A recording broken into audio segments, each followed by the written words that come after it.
নমস্কার, আমি সুরঞ্জন। আপনারা দেখছেন ম্যাক্স টেলিভিশন 2 বেঙ্গলি বাংলা। গতকাল দ্বিতীয় দিনের ভিডিও করা হয়নি, আর দ্বিতীয় দিনের ভিডিও আজকে হচ্ছে। তিনটে টুকরো টুকরো ভিডিও হবে আপনাদেরকে ম্যাচের সামারি যাকে বলে, সারসংক্ষেপ যাকে বলে, সেটা জানানোর জন্যে। আর আগামীকাল খেলা যখন শেষ হয়ে যাবে তখন সেই 3.5 দিনের কতক্ষণে শেষ হবে সেই অনুযায়ী তারপরে যে ভিডিওটা হবে সেটা হচ্ছে পুরো 3.5 দিন কি 4 দিনের আমরা বিস্তারিত আলোচনা করব। তো প্রথমে হচ্ছে গতকাল কি হলো। প্রথম দিন 17টা উইকেট পড়েছে অস্ট্রেলিয়া, 67 রানে 7 উইকেট। এই অবস্থায় শেষ করে গতকাল খেলা শুরু করেছিল এবং করার পরে প্রথম দুটো উইকেট কিন্তু আমরা 80 রানের মধ্যে নিয়েছিলাম।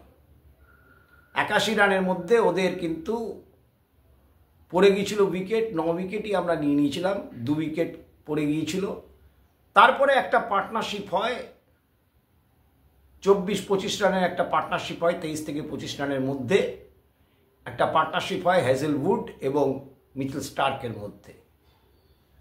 তো তখন পিচ যেভাবে খেলছিল তাতে বোঝাই গিয়েছিল যে পিচ একটুখানি রোলার চলেছে। সকালবেলায় অস্ট্রেলিয়ানরা রোলার নিয়েছে, অবশ্যই হেভি রোলার নিয়েছে, যেটা আগের দিন সুনীল গাভাস্কর বলেছিলেন যে কালকে সকালবেলায় হেভি রোলার নেওয়ার পরে পিচের চেহারা, পিচ একটু সেটেল হয়ে যাবে, পিচ ব্যাটিংয়ের জন্য খুব ভালো হয়ে যাবে। কারণ যেভাবে ওখানে গরম, এই গরমে কিন্তু আপনি দেখবেন প্রথম দিন যে পিচের কালার ছিল একদম ঘাস, সেই ঘাস কিন্তু গতকাল একদম উধাও।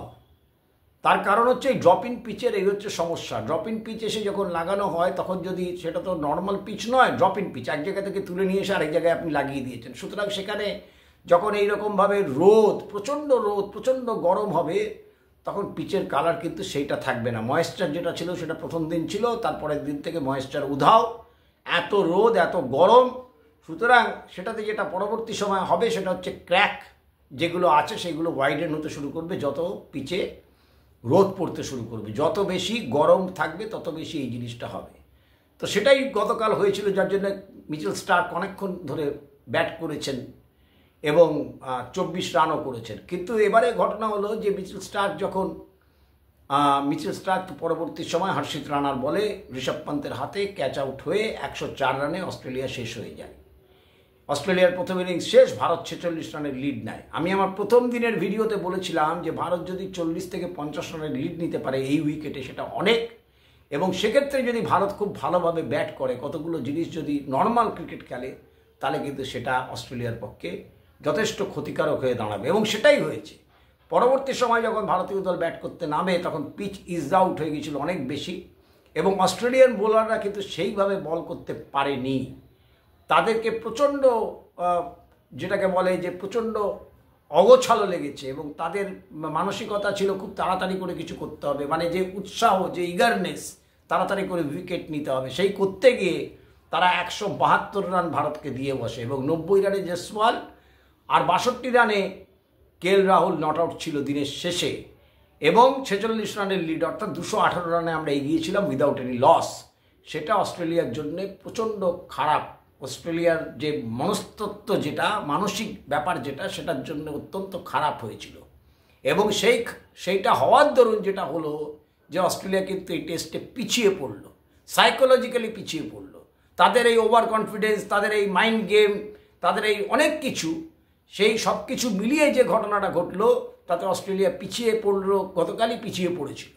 তারপর তৃতীয় দিনে কি হয়েছে সেটা আপনারা শর্টসের মাধ্যমে জানতে পেরে যাবেন আগামীকাল। তো সেই সূত্র ধরে অস্ট্রেলিয়ানদের একটা ধারণা হয়েছিল, এবং অনেক এক্সপার্টদের, মাইকেল ভন থেকে শুরু করে রিকি পন্টিং থেকে শুরু করে যতজন এক্সপার্টকে আমি শুনেছি, 1-2 জন বাদ দিলে, তারা সবাই কিন্তু শিওর যে নিউজিল্যান্ডের কাছে যেভাবে ভারত পর্যুদস্ত হয়েছে নিজের মাঠে, সেই ইন্ডিয়া কিন্তু ওখানে গিয়ে কিছু করতে পারবে না। যদিও তাদের এখন সুর বদলে গেছে, কারণ মাইকেল ভনের সুর কখন কি থাকে কেউ বোঝে না, বেসুরও গেয়েই থাকেন উনি। তো যাই হোক, তো উনি নিজেকে বিশাল বড় ক্রিকেট বোদ্ধা মনে করেন এবং আর সবাইকে মূর্খ মনে করেন, সেটা ওনার বিষয়। কিন্তু যে জবাবটা মাইকেল ভনকে লজ্জিত করবে, তারপরে কোনো কথা ভারত সম্বন্ধে বলার আগে 10 বার ভাবতে হবে। সুতরাং এই ঘটনা ঘটার পরে যেটা হয়েছে, ভারত 218 রানে এগিয়ে ছিল দিনের শেষে দ্বিতীয় দিনে, এবং তৃতীয় দিন কিভাবে শুরু হলো কিভাবে শেষ হবে সেটা আমরা আগামীকাল তৃতীয় দিন চতুর্থ দিনের আলোচনা একসাথে করব, এবং তারপরে একটা সামারাইজ করব যে প্রথম দিন থেকে চতুর্থ দিনের মধ্যে কী হয়েছে সেই ঘটনাগুলো আপনাদেরকে জানাবো। সুতরাং ভারত খুব সুন্দর জায়গায় দ্বিতীয় দিনে শেষ করেছে, অত্যন্ত শক্তিশালী জায়গায় শেষ করেছে, যেটা অস্ট্রেলিয়ান এক্সপার্টস থেকে শুরু করে যত এক্সপার্ট আছে, যত রতি মহারথী, মাইকেল ভন সমেত যারা ছিলেন তাদের প্রত্যেককে হতবাক করেছে। এবং হতবাক করা ক্রিকেটই আমরা খেলি, 36 রানে অল আউট হয়ে যাওয়ার পরেও আমরা 2-1 জিতেছিলাম 2021 সালে। সুতরাং ভারত এইরকম ঘটনা ভারতীয় দলের ঘটে। এবং তারপরে আর একটা ভিডিও হবে, সেটা কালকের পরে, যে গৌতম গম্ভীরের অবদান কী এবং গৌতম গম্ভীরকে নিয়ে সমালোচনাটা যে ঠিক হচ্ছিল না সেটা কিন্তু ক্রমশ আগামী দিনও প্রকাশ পাবে। সুতরাং সব মিলিয়ে ভারতীয় দল খুব ভালো জায়গায় তৃতীয় দিনে শেষ করেছে, এবং শর্টসের মাধ্যমে আপনারা জানতে পারবেন যে আজকে কোন জায়গায় ভারত দাঁড়িয়ে আছে। তো সুতরাং অসাধারণ একটি ম্যাচ, এবং অস্ট্রেলিয়ার মাঠে অপটাস স্টেডিয়াম পার্থের সবচেয়ে দ্রুততম উইকেটে অস্ট্রেলিয়াকে পর্যুদস্ত করা সম্ভাবনা যেটা দেখা দিয়েছে সেটা ক্রমশই ত্বরান্বিত হচ্ছে। সুতরাং এই ভিডিওটি যদি আপনাদের, এই প্রতিবেদনটি যদি ভালো লেগে থাকে তাহলে আপনারা শেয়ার করবেন, লাইক করবেন, কমেন্টস করবেন এবং অবশ্যই সাবস্ক্রাইব করবেন।